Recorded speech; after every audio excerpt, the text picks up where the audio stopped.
सारा चीज any other agenda में वो डिस्कस नहीं तो इसका टाइम बाउंड है, वो एनी अदर निकाला जाए। मजबूर हुए बोलने के लिए कि इसी सेमेस्टर में क्योंकि अगर नेक्स्ट सेमेस्टर पहले अगर मीटिंग नहीं वो चिन्मय भाई हम लोगों ने पूरा इंश्योर कराया है। मतलब मैं ये बता रहा हूँ कि माँ अगर उस मीटिंग में फिर ये रिकमेंड करे कि 30 to 20 तक घटेगा, मान लीजिए वो आ गया तो फिर उसके लिए आपको लड़ना पड़ेगा और वो कॉम्प्लेक्सिटी और फिर टाइम हो जाएगा, पूरा नेक्स्ट सेमेस्टर चला आएगा। तो उससे अच्छा है कि ये चीज़ों को अभी करें, अभी के 10 नंबर करना है और जो है क्योंकि हमको उसको 10 में ही रखना है, फिर लड़ना पड़ेगा। जो भी है मीटिंग वही करेंगे, हम लोगों को अपना काम करना है। तो उन लोगों को वो लोग जो भी करते हैं वहाँ पे हम लोग अगर नहीं हम लोग सहमत होते हैं, हर चीज़ में डिसेंट एक्ट वो कराते हैं, उसमें बोलते हैं कि भाई हम लोग इतना चाहते हैं। जैसे डाटा एनालाइज करने का सवाल था, हम बोले कि 2013 तक का डाटा है, बोले कि स्टूडेंट्स के डाटा पे कौन विश्वास करेगा। हम कहे आपकी राजीव भट्ट कमेटी ने किया है, तो फिर भी उनको नहीं माना था। 2015 तक का डाटा एनालाइज किया, सेम चीज़ निकला।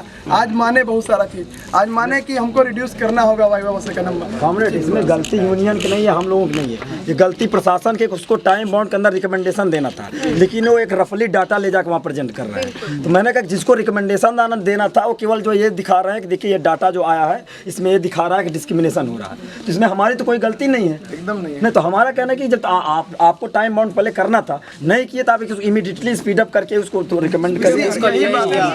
यही बात जो फेवर में नहीं आता यही बात हुआ है। अगर रिकमेंडेशन आया होता तो ये तो अगले एकेडमिक काउंसिल की जरूरत क्यों पड़ी? इसीलिए वाइवा वसे से ही शुरुआत डिस्कशन का हुआ है। हम लोगों ने तब तक मीटिंग शुरुआत नहीं होने दिया कि जब तक वाइवा वसे पे डिस्कसन नहीं होगा तो नहीं शुरू होने देगा। इसीलिए वीसी ने स्पेशल ऐसी मीटिंग अनाउंस की। 10 अप्रैल से अर्जेंट हुई मीटिंग 27 मई को, इस बीच जो है रिकमेंडेशन लिखने में 2 दिन 3 दिन लगता है। आप उसको कि 1 हफ्ता टाइम लेकर के लिख करके 10 दिन के अंदर एकदम कोशिश करेंगे, ये सारी कोशिश करी जाएगी। देखिए लेकिन दूसरा अर्जेंट मीटिंग का भी टाइम अनाउंस नहीं हुआ है, उसके बीच में हम लोग पुश करेंगे कि रिकमेंडेशन आ जाए, तो उस पर डिसीजन हो जाए। आ जाता है तो हम लोग यहाँ पे पुश करेंगे कि उसको लागू किया जाए। उसको लागू, क्योंकि उस पर डिसीजन लेना है, आपको 10 करना है तो करना है, नहीं करना है तो उस पर जो है, क्योंकि फिर लटका देंगे 20 करेंगे या 25 करेंगे, इसके ऊपर मानना ही नहीं, 10 पे ही करवाना। और एक दूसरा अहम सवाल है कि वाइवा मार्क्स कम करने के लिए जो टीचर खिलाफ में है उसका भी एकदम कार्रवाई होना चाहिए। अंदर कोई कुछ नहीं बोला। मैंने जो रिपोर्टिंग किया उसमें मुझे 2-3 दिन पहले जो लगातार टीचर से बात हो रहा था, उसमें कोई एक मीटिंग में कोई किसी टीचर ने बोला, उसको हम लोग ने रखा है। और जो भी होगा देखिए, हम लोग भी इस तरह से नहीं सोचते हैं। नहीं, मैं एक चीज़ बता दूं, कोई भी टीचर आज सुबह, जो कल सुबह से हम लोग बात कर रहे हैं, जिस भी टीचर ने हम लोगों को बात रखा कि इस चीज़ को रखा कि 20 होना चाहिए, उससे हम लोगों ने ज़बरदस्त तरीके से इस चीज़ को रखा। जो कई सारे टीचर थे, जाकिर हुसैन में एक टीचर थे, उन्होंने बोला कि उन्होंने खिलाफत नहीं की, उन्होंने ये नहीं कहा कि रिड्यूस नहीं होना चाहिए। वो अंतिम समय तक आकर हमारे लॉजिक से सहमत भी हुए कि हम 3 साल पहले हमारा पोजीशन ये था कि हाँ रिड्यूस नहीं होना चाहिए, लेकिन हम बात को मानते हैं। तो कई सारा जो लोग एडमेंट है उनका नाम भी लिया जाएगा, उनको एक्सपोज भी किया जाएगा, कोई दो राय नहीं। एंटी स्टूडेंट हम लोगों को भी बहुत परेशानी हो रही है, हम लोगों को परसुएट करने में कितना परेशानी हो रहा है हम लोग भी जानते हैं इस चीज़ को। और एक बात एकदम इस चीज़ को यहाँ से बोलना चाहते हैं, JNU के प्लेटफॉर्म से भी बोलना चाहते हैं, आप सबके सामने बोलना चाहते हैं।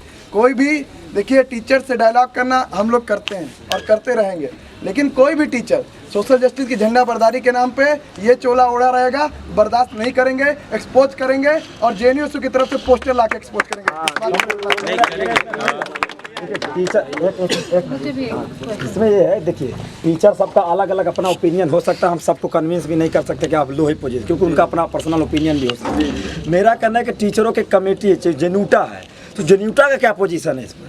वाइवा संयुक्त पोजीशन क्या है? सहमति नहीं, सहमति जिसको जेन्यूटा पोजीशन ले, यही कि मेरी सहमति नहीं तो कोई बोलेगा टीचर कमेटी का जैसे होता है अलग, वो हम लोगों को पता नहीं ना। जेन्यूटा का तो कोई ऐसे जेन्यूटा पोजीशन ले, जेन्यूटा के प्रेसिडेंट से जैसे जेन्यूटा क्या है, नमिता नारायण ने DU में ये पोजीशन लिया कि OBC का एसोसिएट प्रोफेसर पर रिजर्वेशन लागू होना चाहिए। ये डूटा का पोजीशन है, जेन्यूटा का इस पर भी पोजीशन है। जेन्यूटा से बात किया, जेन्यूटा के प्रेसिडेंट से बात हुआ, पब्लिक मीटिंग में भी आए थे, काफ़ी सारे लोग आप लोग थे भी उसमें। उन्होंने यही बोला कि देखिए हमको जाके अपने, चूँकि उनका जो कहना था, वो जो भी उनका ये बात था कि हमको अपने सारे स्कूल और सेंटर में बात करना होता, तब पोजीशन बनाना होता, तो हम कोई पोजीशन नहीं रख सकते। उन्होंने बोला कि हम पिछली मेसी मीटिंग में ही बोले थे कि घटाना चाहिए मार्क्स, और उन्होंने शायद 20 नंबर प्रपोज भी किया था, उन्होंने इस चीज़ की रिपोर्टिंग को रखा। बस यही अभी तक उन्होंने यही बोला है, बोला हमारा कोई पोजीशन नहीं है। JNUT इसलिए बोल रहा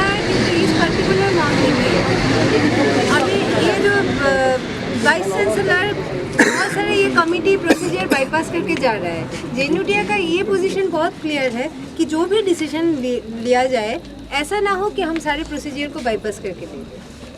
और इसमें एक चीज हो, अगर हो गया तो चीज़ ये है कि हमको ये जानकारी मिला कि माइनॉरिटी डिप्रेशन पॉइंट जो है वो एजेंडा में ही नहीं है, वो है स्टूडेंट क्या होता है लगता है उधर में क्या होता है मैं भी वही बोल रहा हूँ। क्या होता है उदय भाई, देखिए वो मैं बताता हूँ, देखिए अंदर एजेंडा ऐसे चलता है। No, I think मतलब धरना पे बैठे हो, रात भर रह रहे हो, एंड ऑल दो बीमारी सारी चीज़ें चल रही, पर आप लोगों ने आज के डिस्कशन में इसको प्रायोरिटी क्यों नहीं? नहीं, प्रायोरिटी की बात नहीं, बात ये है स्टूडेंट अब यूनियन की priority देखिए तरफ से क्या जो होता है। एजेंडा गया है, स्टूडेंट यूनियन की तरफ से जो एजेंडा है वो हम लोग उस एजेंडे को हम प्लेस नहीं कर पाए। ये जो रिपोर्टिंग हो रहा है ये मुद्दे हम इसलिए डिस्कस कर पाए हैं क्योंकि ये जो एजेंडा एकेडमिक काउंसिल का होता है, प्रीवियस एकेडमिक काउंसिल में मीटिंग्स में कुछ कुछ लिखा होता है कि this is to be considered in next academic council. उसका जब पॉइंट आया था तब हम लोग ये इशू रेज करके वहाँ पे जो भी है हम लोगों का पॉइंट रखा है। स्टूडेंट यूनियन का एक भी एजेंडा अभी तक प्लेस नहीं हो पाया। हॉस्टल पहला एजेंडा था स्टूडेंट यूनियन। सेकेंडली हॉस्टल का मुद्दा भी हम लोगों ने उठाया है इनडायरेक्टली। जब ये डिजास्टर मैनेजमेंट का कोर्स खोलने वाला चीज़ लाया गया था, हम लोगों ने बोला था कि इस बात इसमें तो अभी बातचीत नहीं होगा, डिटेल बातचीत नहीं होगा, इसके लिए अर्जेंट मीटिंग कॉल करना पड़ेगा, फ्रेश मीटिंग। लेकिन एक नए कोर्स खोलने से पहले आपको इंश्योर करना पड़ेगा कि यहाँ पे जो जितना एग्जिस्टिंग हॉस्टल क्राइसिस है, इंफ्रास्ट्रक्चर क्राइसिस है, उसको एड्रेस करें।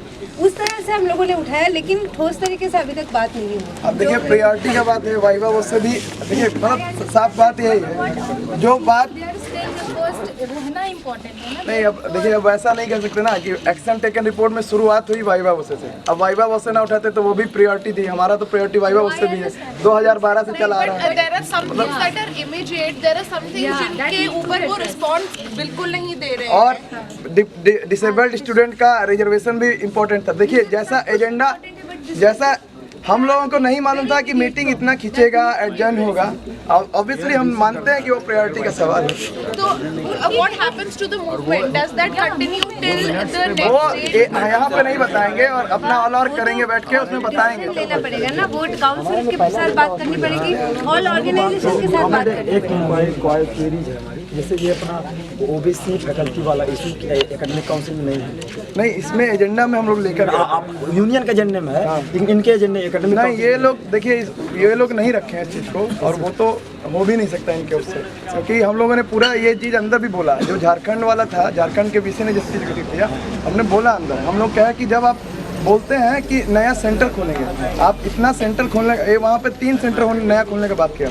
आपको मालूम है कि आपके में ओबीसी एसोसिएट प्रोफेसर और प्रोफेसर 0 है, आप इस चीज़ को कैसे इंश्योर कराएंगे? तो उन्होंने हम लोगों को जो रिपोर्टिंग दिया, बोला SC ST के लिए नया भर्ती तुरंत आने वाला है एकेडमिक काउंसिल के बाद। मैं आपको उसमें इससे रिगार्डिंग डाटा दूंगा जो है, उसमें कई एक चीज़ है। दूसरी चीज़ जैसे आप जाइए तो चूँकि एकेडमिक काउंसिल में क्या डिसीजन होता है, इसको इम्प्लीमेंट ये लोग अलग अलग तरीके से इंटरप्रेट करके करते हैं। जैसे कि स्पेशल केस आया था, जब हम लोग गए थे उससे हनुमान शर्मा से बात करने के लिए, तो बोल रहा था कि इसी एकेडमिक काउंसिल में लागू होना था, लेकिन इंटरप्रेट अलग तरीके। तो एकेडमिक काउंसिल इसी काउंसिल का मिनट बाहर आना चाहिए, पब्लिक डोमेन में आना चाहिए। इससे क्या होगा, स्टूडेंट उसको जो है पढ़ सके। ये तो आप लोग इसको पुशअप करिएगा जो है अंदर जो है किसी